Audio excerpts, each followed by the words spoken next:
Kumsang ni somni le pathum February ni somni le panni ania Rainbow Mizo Channel clear tu le ngai thatu zongjong te chibai kanbuk le thawa chau US President lom to zongjong zinga indona mun war zona US sipaiten uncontrol nuaya anda nilem lawa US in akhriat thai tiratranga US President Azin chua voi khatna chu athlengta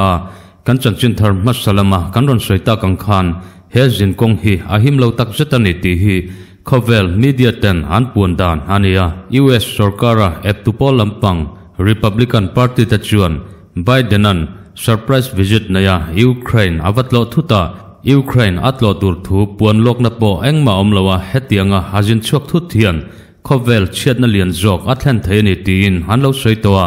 ti chuan US President lom to zongjong ten voikhatma anlati ngai lowangin Warzona President Joe Biden hi avajinta kha ania Give Kopuya Darkaring Muzat Acham Chunga Athu Soitele Poland Ramtloa Poland Ramchunga NATO member Ram Khreitu Tanena Thucha Asoi Chuan Russia Ngeng Achun Tangai Maya midday le Al Jazeera ten han report dan chuan President Joe Biden jin reaction chu Kremlin atangin rang takle natakin kan mutani tin han puangzar ani Kremlin thuthar hi kan lo thau toin arinoma India taima chuan nimin tlailam panga khan Russian President Vladimir Putin chuan Khovel himna tider thong thaya an hriata wangle Khovel ral thum zinga lom bera an ngai nuclear ral thum chu rampakhatin anai thaija tur bituk ani lo chuan Khovel chiat vekna then thai tua an ngai wangin US le Russia chuan inram na thuthlung siamin heng ral thum an nei thaija chin ta hi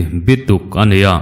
Henukpek noya hian Russia le US chuan nuclear ral thuam khwa khirna dan te sep dangpo engemozat an siambok ane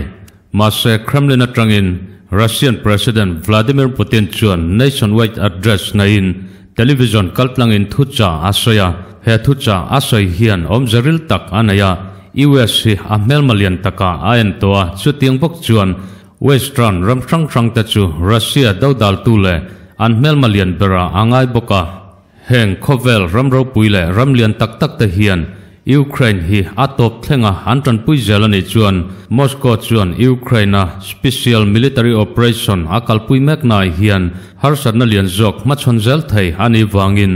US le western ram ta chu Ukraine tran pui tur hian ke ronpen chuak tolo turin arhiat tira hebaka hian NATO point Ukraine indona hian aring ronrolu tolo turin arhiat tirbok Hunray tak chung athu puan tur dik tak hi puang mai lowin ape hel kuala ti chuan Russian mi pui zongjong te hriat tura thucha asoina hian US nen new pack an nei atang hian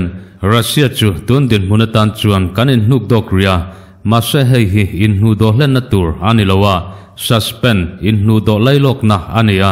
US hian ramdang tenena relationship khazok siama Khovela hian remna le muana te Thaibik nei lowa mi pui zongjong ten an dikna chanvo han chan thau thaina tura US hian malak na thar anei le ni lo chuan US nena nuke pack kan saina tang hian suspend mai ni loin nuke pack atanga in hnu do hlen na hi kan puang mai thaiani ati India media Z News chuan Russian President Vladimir Putinan US nena nuclear control tura nuclear treaty an saina tanga in hnu do lailok na apuan hian omjathui tak anaya Amalok Khan US President Joe Biden chuan Russia chau tak chungin Kiev fatloa Kiev khopuya tang hian Russia in Ukraine arun tiratang khan engtiklai main US chuan Ukraine hi atha thlam ngai lowa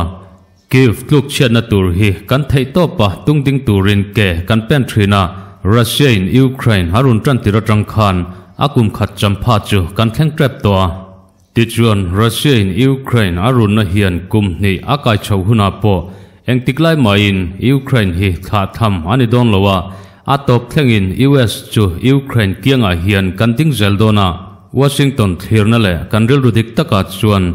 Ukraine tranpuina titop turle kan thopna atanga inhnuk dok tur hian eng thirna ma kanla nei ngai lowani atia President Vladimir Putin chu mipui tanunna lunlo tak mai tual that chi ania Ukraine ramchunga hachet dan po hi mipui ten nasataka antorna athlen thaina turin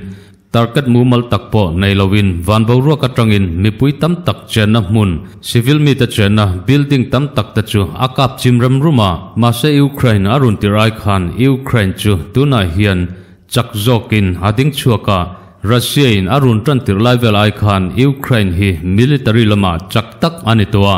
ma se anmelma Russia laka hian Kiev hi chakzoka adin chuazel thaina turin US chuan thlopna pein kumkhat dang local le tur chungpo hian tranpuina apechun zomdona ramlian tak Russia laka Ukraine pasal thate chet dan chu kan ngai sangin kan chuanga kan chapau puyani ati te chuan Ukraine hi sang taka aron thang chawa ma se tuna hian mabak pakhat anlanaya Russia laka hian nena changchunga zalena nena hanron din chua hi ni ati US President Joe Biden hian Poland ramchunga thucha asoizelna chuan Russia hian Ukraine indona hian engtika ma victory ni na nena chu achangdon lawa chun hena chu Ukraine hian anchang ngai donani atia chudin mun chu Ukraine hian alwa tran meka tuna hian Ukraine ramchunga indona zongjonga hian Russia chu acha chajok le military lama chanana sajok tok tu te ania Ukraine pasal thate anhoi sanema wangin Ukraine hi hele chan hi abeitoa Eastern Ukraine po anthunun na nuaya dapum hlum thailoin war zona achang zo vek toa US le athurwal pui ramsang sang ta hian hein dona hian Ukraine in nena pum hlum anei thaina tur hian kan thopna lian zokin kan lan tir zeldona NATO le European Union member ramsang sang te point tranpuina kan pek tur hi kum masa ain atam tiel dona nasa takin ti pun ani dona President Vladimir Putin asipai zongjong ta hi Ukraine atanga chhuwa vek ani thaina turin tranpuina kan pek thin ta chu nasa takin kan ti pung chhodona Russia hi engtika ma Ukraine indona hian ne tu ani don lova Ukraine hian ne na ro pui tak anla changdona ni ati khovel media sang ta chuan President Joe Biden an Puanzar lo jinkong thui tak zoa surprise visit naya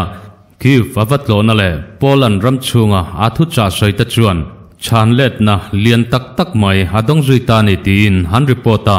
chung chanlet na zinga chuan hatir lama kanron soita Russian President Vladimir Putin an nationwide address naya thucha asoina khan US ne nuclear ral thuam chungchanga inram na thuthlung anlo siam to nuclear arm treaty chu suspend hania tuna chuan US nen hian nuclear ral thom chungchanga inrem na kan nei tolawa suspend ri ani tin apuang zara chu chuan Ukraine thenom ramsang ramlian lo tak ta chu ati thabarin ati chi ai hlea Poland hi Ukraine na border in ser thuiber ram hania ma se Poland hi NATO member hani wangin Poland ram ven himna tur le an border te ven himna tur hian NATO chuan ral thum le sipai tam tak athon lut towa security po tight takin kalpui tran ani zui ngal ani nuclear arm te control tura Russia in inrem na thuthlung anei nunung barchu US laka achu chatta atira chuan khovel ramdang ramsang tanen hian Russia hian nuclear ral thum chungchanga hian inrem na thuthlung halo nei pui towa ma se chung zongjong atang chuan in hnuk dok vek to in US nen chau hian nuclear arm control pack hi anlanaya ma se chu in rem na anei chun chu chut cha ani ta ka wangin Russian President Vladimir Putin hian Eastern Ukraine indona Wagner Group tanen anin kara harsatna antobaka Russian elite force ta chu abai sayangin Eastern Ukraine hian mason thailawa anom boka wangle US te NATO member ramsang tele European Union ta chuan Ukraine tranpuina tan hian ral thuam hlom jok anpek chun jom zela wangin heng Polian tak le ramro pui tak tanen hian direct conflict chu anin kara hian chuak mai thai anita midday report anpek dan chuan Russian President Vladimir Putin hian Western countries le NATO te US te hian red line chu anpelta ni tin apuang zarani hemiom zia chu US le NATO te Western ramsang te hian Ukraine indona kalmeka hian inrolo tura hadu chin hi Russia chuan voitam tak apuang towa mase chung athu puan zongjong chu tuna hian paltlang vek ania cross ani tak vek awangin President Vladimir Putin chuan heng ramsang rol pol tele US te hian red line chu an pelta an inkara tension sang tak om meklain US President Joe Biden chuan ki fatlona athucha soizongzonga Moscow dodal zonga thutlukna an siam thule Russian President Vladimir Putin soisel zonga thucha asoibak inrem nalam hoi engma thucha soi aneilowa Poland ramchunga ludlein NATO leader tenhena thucha asoina po Russia dodal turin hafui porboka chuchu President Vladimir Putin tan chuan ngoi ranga thirliam thei ani tak lo wangin US nena inrem na thuthung nuclear ral thuam khwa khirna dana ta chu in hnuk dokin tuna chuan Russia hian adu chuan nuclear hi mangmai turin zalen na anei tani antibok President Vladimir Putin chuan television kaltlanga mipui hna thucha asoina hian hei hi Ukraine ni lawa Moscow ania Kremlin chuan Ukraine tan hian kan beilawa Ukrainian mipui te tan po kan bei heklawa Russia hi security thila ahim jokna turle kan mipui te himna chu kan ngai tua berwangin Ukrainian mipui te tan le Ukraine tan ni lowin Russia tan le Russian mipui te tan kan beiani ati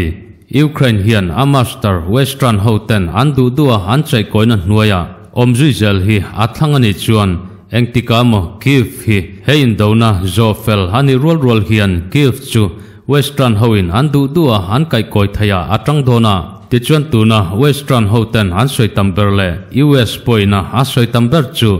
Ukraine mi puita zalen na ania Massachusetts Ukrainian mi puita hian an mudon lawa western ho sala antang donani ati Russian leader President Vladimir Putin chuan khovel ramsang sang ta hian olsam takin kanlaka hian thutluk na siamlo turin kanril photoa Ukraine tranpui tura military campaign hanai zongjong tepo topsan turin voitam tak kangen to boka mase mindo tu trangrol pol ta hian chu an zom tu lawa military te inkara conflict lian tak tak achuaka chu alian tiala tuna hian new cold war chu laom taka kai thoin om tran mek tani ati khovela ramro pui berber ta jingami pani Russian president le US president tan thucha an se tang hian indona hi lian takin akal chunjam don in ahriata ral thuam po ahlom hle turangai ania Russia le US in nuke pack an sign hun hi kumsang ni somkha ania he nuke pack hian a huam china chuan nuclear warhead an man thaizat te long range missile manga an ka chua thaizat te chu man phalchin a limit siam vek ania haibaka hian heng missile hlom tak tak te hian atomic weapon ta chu an phur thaizat tur le man thaizat tur po bituk vek ania mase chung jong lakatang chuan Russia chu tal chuakin hazalenta ani India media Z News chuan hetianga Russian President Vladimir Putin an inrem na thuthlunga tanga inhnu do thu hapuana wang hian Ukraine indona hian Ukraine beina tur hian nuclear bomb haman mai harin omani antia Russian President Vladimir Putin an nuclear arm control tura US nena hanin rem na thuthlunga tanga ain nu do thu hapuan nuwa hian Eastern Ukraine boruak nasatakin hasaw sang hala Ukraine ramchung maya ni tolovin khovel ramsang sangten Russia chu anthliron tathup maya International Atomic Energy Agency stan ramsang sangten nuclear ral thuam annai dan anchut na tangchuan Russia hi nuclear warhead nga ber ania adot tu chu US hi ania rampakhat jokin nuclear warhead anai ringot po hi khovel vaivuta chantira ti chiat vekna tur hian atam lutuk to zoka Russia hian nuclear ral thum mangani chuan US hian nuclear ral thum mangvekin rang takin achang let ngai dona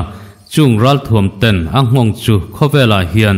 rap thak takin kantur dona Russia dodal tu western ramsang ta jinga khovela nuclear ral thum nei ram hi atam ber ania heng ho ti lo hi chu India te Pakistan te China le North Korea te ani deuh maya US President Joe Biden hian atop thlenga Ukraine tana din zealan tumthu apuang jara hei hi athleng zui zelania Russia hian nuclear ral thum hi amang zui ni chuan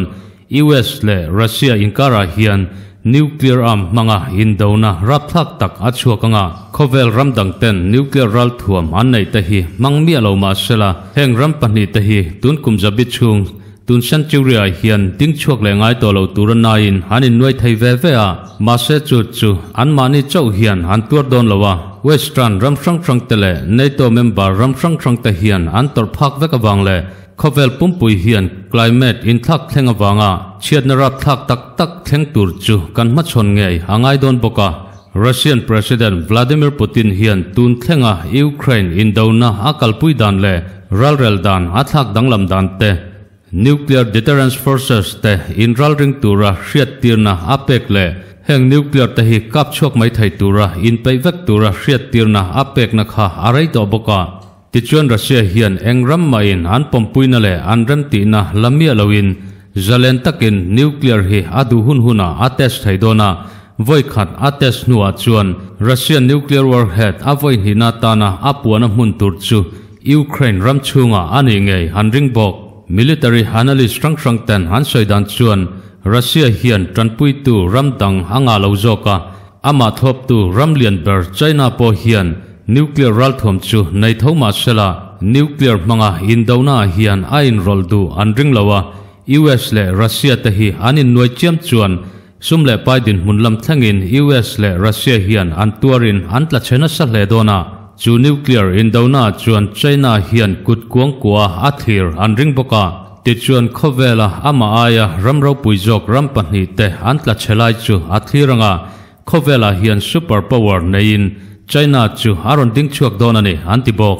heng military analyst ten han thirna tang hi chuan mizomi puitam tak ten sakhuana tanga han thir le hrilok tu then khat ten China ra lo lian tur an soinan hian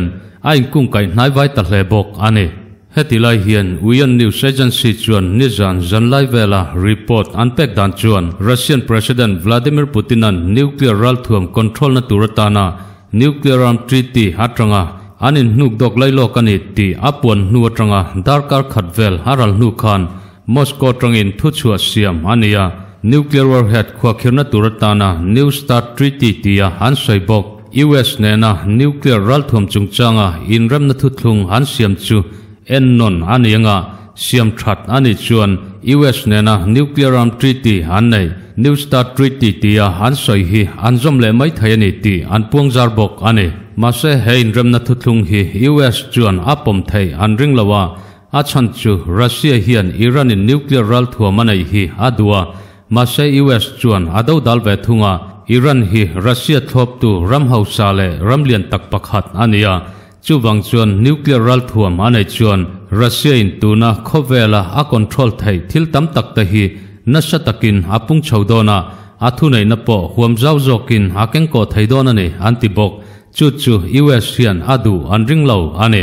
Russia hian nuclear inram na thu thlunga tanga US ai nu do san chau hi amalak na anilowa Russian Foreign Ministry chuan thu chua ansiama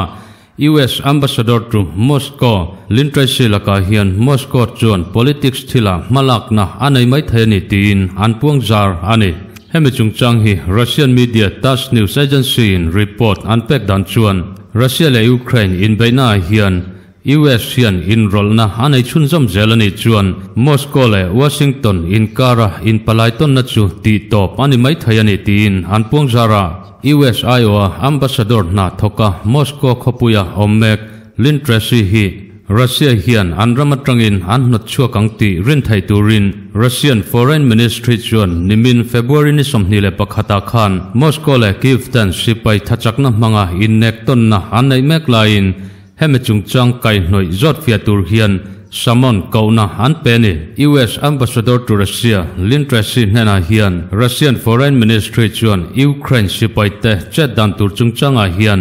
US hian inrol na thuk tak anaya Ukraine Armed Force te chu ral thuam nena fui porin hantan puya Russian servicemen te civilian infrastructure te Ukraine sipai ten strike naya anwai thaina tur hian an target tur chu US in ahril thinani tin an soibok hetianga nimin lama anlo hril hrep nuwa hian thu chua an siam hnan zuya political thila in thak theng lian tak awm mai thayani tin an puangzar zui ngal ani mase Washington chuan US hi he conflict a hian chu tianga inrol du tur khopa a chu anilowa US le athurwal pui ram sang ta hian Russia hi kandau ngai lowa tun thleng hian Russia hi kan beilo wanga him takala omani tin an puangzar ve thung ma se Russian Defense Ministry chuan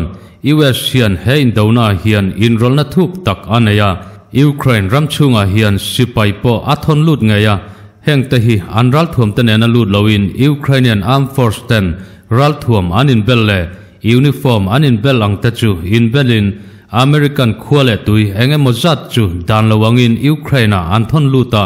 Russian Federation dodal turle Moscow sipai te target turin silai ka thiam bik te US chuan atir lutani tin an pu bok heine na in kai noi hi mandewa kan chanchin thara khan kan ron tar lang choi towa British le US hian an sipai tha te tlema jong chu Russian sipai te dodal turle Ukrainian Armed Force te kai khwai turin Ukraine hian enge mozat an thon lut nia an hriata wangin Moscow chuan hei hi red line ani thu an puang zara Kremlin thu puang tu Dmitry Peskov chuan he thil hi athleng ngayam ti hi uluk takin kanjir chiang dona US le British te hian service personnel te hi Russian Federation dodal turin Ukraine an thon lut ngai ani chuan heng rampani British le US te hian red line an cross ti na ani dona chu chuan direct conflict achok chok ngai dona ni tin alo puang zar to ani kha ti chuan tuna hian an malak na tur lian tak zinga Moscow le Washington DC te palayin tirton na office embassy chu Moscow chuan khara awauzuita ani hetilai hian Yahoo News chuan thudanglam takmai 100 feet ta hei hi Russian President Vladimir Putin an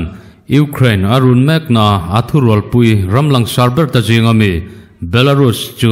engtikamo ala thut mai thayani tin an puang zara hei hi document bechana an report ania Russian President Vladimir Putin hian tuna chuan